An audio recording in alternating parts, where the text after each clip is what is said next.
ഇന്നത്തെ കേരള ഭരണം ഒരു മാഫിയ ഭരണമായി മാറിയ ഒരു സാഹചര്യത്തിലാണ് നമ്മളെല്ലാവരും നിലകൊള്ളുന്നത്. അഴിമതി, കെടുകാര്യസ്ഥത, ക്രിമിനൽ പോലീസ് ഇവയാണ് ഈ സർക്കാരിൻ്റെ മുഖമുദ്ര. കഴിഞ്ഞ ലോക്സഭാ തെരഞ്ഞെടുപ്പിൻ്റെ തൊട്ട് മുമ്പ് വടകര പാർലമെന്റ് തെരഞ്ഞെടുപ്പ് അട്ടിമറിക്കാൻ വേണ്ടി കാഫിർ സ്ക്രീൻഷോട്ട് വ്യാജമായി നിർമ്മിച്ച് കലാപമുണ്ടാക്കാൻ ശ്രമിച്ച പ്രതികളെ പോലും ഇതുവരെ പിടികൂടാൻ കേരള പോലീസിന് കഴിഞ്ഞിട്ടില്ല. അതേ കേരള പോലീസ് ഒട്ടേറെ കുറ്റകൃത്യങ്ങൾ, കൊലപാതകം, ബലാത്സംഗം, മാഫിയകളുമായുള്ള കൂട്ടുകെട്ട് തുടങ്ങി ഒട്ടേറെ കുറ്റകൃത്യങ്ങൾ ചെയ്യുന്ന ഒരു പോലീസായി ഇന്ന് കേരള പോലീസ് മാറിയിരിക്കുന്നു. ഈ മാഫിയ സർക്കാരിനെതിരായി കഴിഞ്ഞ കുറേ കാലങ്ങളായി യൂത്ത് ലീഗ് നിരന്തരമായ പ്രക്ഷോഭത്തിലാണ്. ഏറ്റവും ഒടുവിൽ സംസ്ഥാനത്തെ എല്ലാ പോലീസ് സ്റ്റേഷനുകളിലേക്കും യൂത്ത് ലീഗിൻ്റെ നേതൃത്വത്തിൽ മാർച്ച് നടത്തി. ഇന്നലെ വടകര SP ഓഫീസിലേക്ക് യൂത്ത് ലീഗിൻ്റെ നേതൃത്വത്തിൽ ലോങ് മാർച്ച് നടത്തി. ഇനി ഇതിൻ്റെ തുടർ സമരം എന്ന നിലക്ക് ഈ വരുന്ന 19-ാം തീയതി മുഖ്യമന്ത്രിയുടെ വീട്ടിലേക്ക്, ക്ലിഫ് ഹൗസിലേക്ക് യൂത്ത് ലീഗ് സംസ്ഥാന കമ്മിറ്റിയുടെ നേതൃത്വത്തിൽ മാർച്ച് നടത്താൻ വേണ്ടി തീരുമാനിച്ചിരിക്കുകയാണ്. 10,000-ങ്ങളെ പങ്കെടുപ്പിച്ചുകൊണ്ടുള്ള സംസ്ഥാനത്തെ മുഴുവൻ യൂത്ത് ലീഗ് പ്രവർത്തകരെയും അണിനിരത്തിയുള്ള ഒരു വലിയ മാർച്ചാണ് മുഖ്യമന്ത്രിയുടെ വസതിയിലേക്ക് നടത്താൻ വേണ്ടി തീരുമാനിച്ചത്. അഴിമതി സർക്കാരിനെതിരായി, ക്രിമിനൽ പോലീസിനെതിരായി, സർക്കാരിൻ്റെ കെടുകാര്യസ്ഥതയ്ക്കെതിരായി, കാഫിർ സ്ക്രീൻഷോട്ട് അടക്കമുള്ള വ്യാജ നിർമ്മിതിക്ക് പിന്നിൽ പ്രവർത്തിച്ചവരെ പിടികൂടാത്തതിനെതിരായി യൂത്ത് ലീഗ് നടത്തുന്ന ഒരു വലിയ യുവജന പ്രക്ഷോഭമാണ് ഈ വരുന്ന 19-ാം തീയതി സെപ്റ്റംബർ 19-ന് വ്യാഴാഴ്ച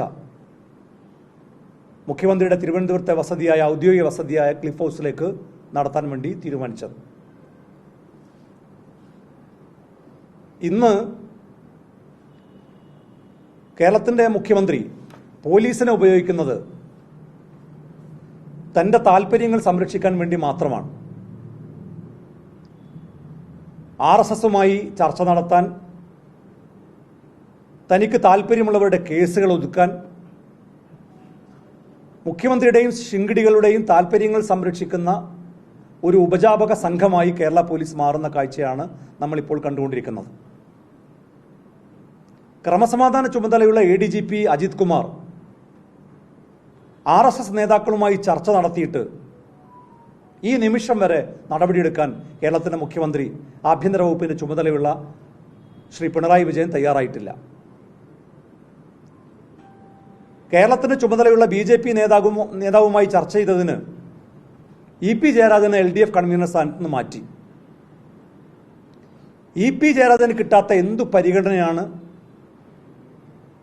അജിത് കുമാറിന് കേരളത്തിൻ്റെ മുഖ്യമന്ത്രി നൽകുന്നത് എന്നറിയാൻ കേരളത്തിന് താല്പര്യമുണ്ട്. കാരണം ഇതേ കുറ്റം പറഞ്ഞിട്ടാണ് LDF കൺവീനറെ ആ സ്ഥാനത്ത് നിന്ന് മാറ്റിയത്. അജിത് കുമാറിനെ കേരളത്തിൻ്റെ മുഖ്യമന്ത്രി എന്തിനാണ് ഭയക്കുന്നത്?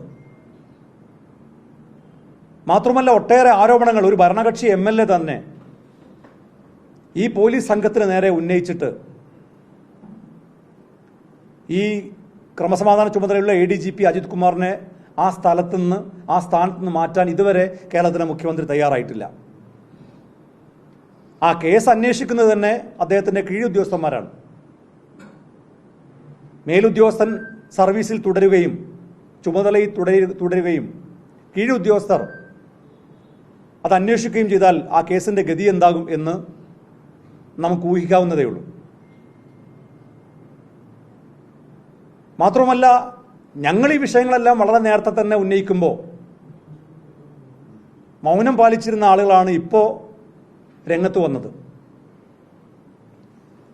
ഈ ADGP അജിത് കുമാർ മുതലല്ല RSSുമായി CPMന്റെ ചങ്ങാത്തമുണ്ടായത്.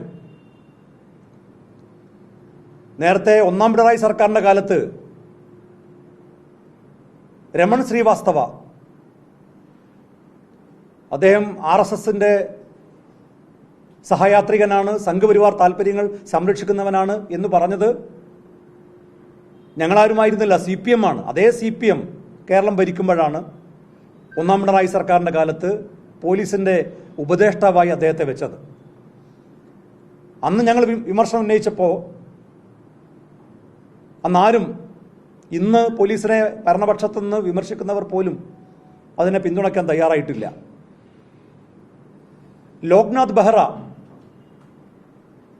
സംഘപരിവാറിൻ്റെ ഏജന്റായിട്ടാണ് കേരളത്തിലെ DGP പദവിയിൽ ഇരിക്കുന്നത് എന്ന ആക്ഷേപം ഞങ്ങൾ ഉന്നയിച്ചപ്പോൾ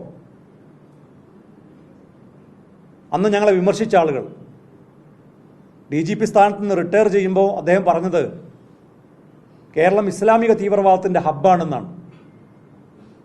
ഒരു നടപടിയും കേരള ഗവൺമെൻറ്റിൻ്റെ ഭാഗത്തുനിന്നുണ്ടായിട്ടില്ല. ഞങ്ങൾ കൊടുത്ത പരാതിയിൽ നടപടിയില്ല. കളമശ്ശേരി ബോംബ് സ്ഫോടനവുമായി ബന്ധപ്പെട്ട് ഇവിടെ കലാപമുണ്ടാക്കാൻ വേണ്ടി ചിലർ ആസൂത്രിതമായ നീക്കങ്ങൾ നടത്തിയപ്പോൾ, ചില ഓൺലൈൻ മാധ്യമങ്ങളടക്കം ചില നീക്കങ്ങൾ നടത്തിയപ്പോൾ അതിനെതിരായി ഞങ്ങൾ പരാതി കൊടുത്തു. ഒരു നടപടി ഉണ്ടായില്ല.